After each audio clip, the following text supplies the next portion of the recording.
سفر ہجرت ہوا تو دل جمعی کے ساتھ نبی علیہ الصلوۃ والسلام کی خدمت کی، اپنے کندھے مبارکوں پر نبی علیہ الصلوۃ والسلام کو سفر کروایا ہے۔ سانپ والا سارا واقعہ، وہ غار ثور کا واقعہ سارا آپ لوگوں کو یاد ہے، اکثر علماء سے سنتے رہتے ہیں۔ تو دل جمعی کے ساتھ تکلیف برداشت کی، لیکن یہ گوارا نہیں ہوتا تھا کہ کسی بھی وجہ سے نبی علیہ الصلوۃ والسلام کو کوئی تکلیف پہنچ جائے۔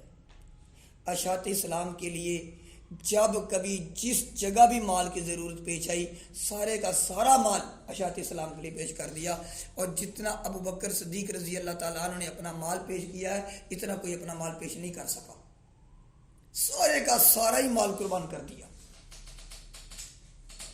حضرت صدیق اکبر رضی اللہ تعالیٰ عنہ کی قربانیاں، جب ہجرت کا حکم ہوا نبی علیہ الصلوۃ والسلام کو اور صحابہ کو، آپ نے صحابہ کو فرمایا کہ ہجرت کر جائیں۔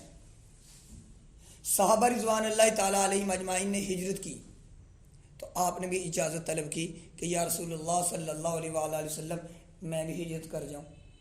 آپ صلی اللہ علیہ وآلہ وسلم نے فرمایا ابو بکر آپ ٹھہر جاؤ، آپ نے ہجرت نہیں کرنی، آپ ٹھہر گئے۔ تمام صحابہ جاتے رہے، اور وہ وقت آیا جب نبی علیہ الصلوۃ والسلام نے فرمایا ابو بکر اب اللہ تعالیٰ کی طرف سے حکم ہو چکا ہے، اب میں اور آپ کٹے ہجرت فرمائیں گے۔ اور کس وقت؟ جب پورا قریش مکہ نبی علیہ الصلوۃ والسلام کو نعوذ باللہ نعوذ باللہ نعوذ باللہ قتل کرنے کے در پر ہے، پروگرام بنا رہے ہیں، آپ کے گھر کا محاصرہ کر لیا ہے، اتنی بڑی سامنے موت کھڑی ہے کہ کسی وقت بھی کوئی تکلیف آ سکتی ہے، موت آ سکتی ہے، کچھ بھی ہو سکتا ہے، لیکن نبی علیہ الصلوۃ والسلام کے لیے اپنی جان کو قربان کرتے ہوئے آپ علیہ الصلوۃ والسلام کو لے کر گئے ہیں۔ پھر اپنے گھر والوں کو روک کر گئے ہیں کہ کسی کو خبر نہیں دینی، اپنے غلام کو خدمت پر لگا دیا ہے کہ آپ نے دودھ لے کر آنا ہے۔ ایسی قربانی پیش کی ہے، اثار پیش کیا ہے۔ ابو بکر صدیق رضی اللہ تعالی عنہ غار ثور کے حوالے سے سانپ ڈس رہا ہے، برداشت کر رہے ہیں، ہر چیز قابل قبول ہے، نہیں قابل قبول ابو بکر کو تو نبی علیہ الصلوۃ والسلام کی تکلیف قابل قبول نہیں ہے۔ اپنی جان دینا قبول کر لیا، تکلیف برداشت کر لی، سانپ کا ڈسنا قبول کر لیا۔ قریش مکہ جو محاصرہ کر کے بیٹھے ہیں، قتل کرنے کے در پر اپنے پورے گھر کو قربانی پر لگا دیا کہ کسی بھی حوالے سے یہ نہ آئے کہ حضرت ابو بکر صدیق رضی اللہ تعالیٰ عنہ کو کہ میرے محبوب کو تکلیف نہ آ جائے۔ وہ جب قرآن مجید کی آیت مقدسہ نازل ہوئی غار ثور میں کہ جب نبی علیہ الصلوۃ والسلام اور ابو بکر صدیق رضی اللہ تعالیٰ جب بات کر رہے ہیں تو نبی علیہ الصلوۃ والسلام نے فرمایا لا تحزن ان اللہ معنا، اللہ تعالیٰ نے وہ قرآن مجید کی آیت مقدسہ نازل فرمائی اور پورے واقعے کو بیان کیا کہ جب یہ دونوں بات کر رہے تھے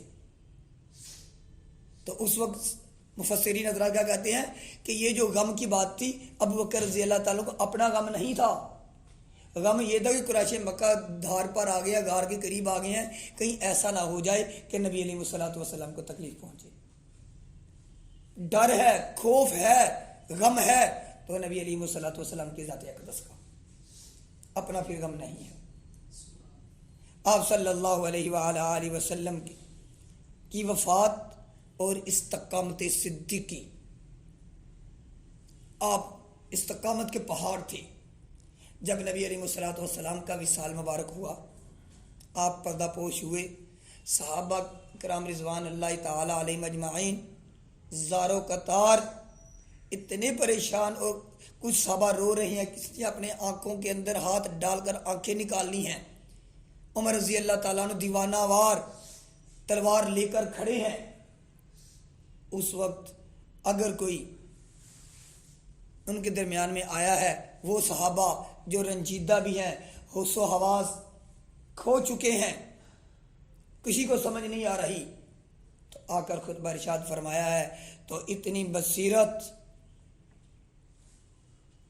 کے ساتھ آپ نے آ کر خطبہ دیا، قرآن مجید کی آیت مقدسہ پڑھی، تو صحابہ خطبے کے بعد صحابہ ارشاد فرماتے ہیں ہمیں ایسے محسوس ہوا کہ جیسے یہ آیت ابھی ابھی نازل ہو رہی ہے کہ شاید یہ آیت ہمارے لیے ہی نازل ہو رہی ہے۔ آپ استقامت کے پہاڑ اور صحابہ کو حوصلہ دیتے ہوئے، لیکن صحابہ کو حوصلہ دے دیا، صحابہ کو سمجھا دیا، اور سمجھانے کے بعد جب نبی علیہ الصلوۃ والسلام کے پاس دوبارہ تشریف لے کر گئے، وہاں جا کر اپنا غم برداشت نہ کر سکے، خود آنکھوں میں آنسو آ گئے۔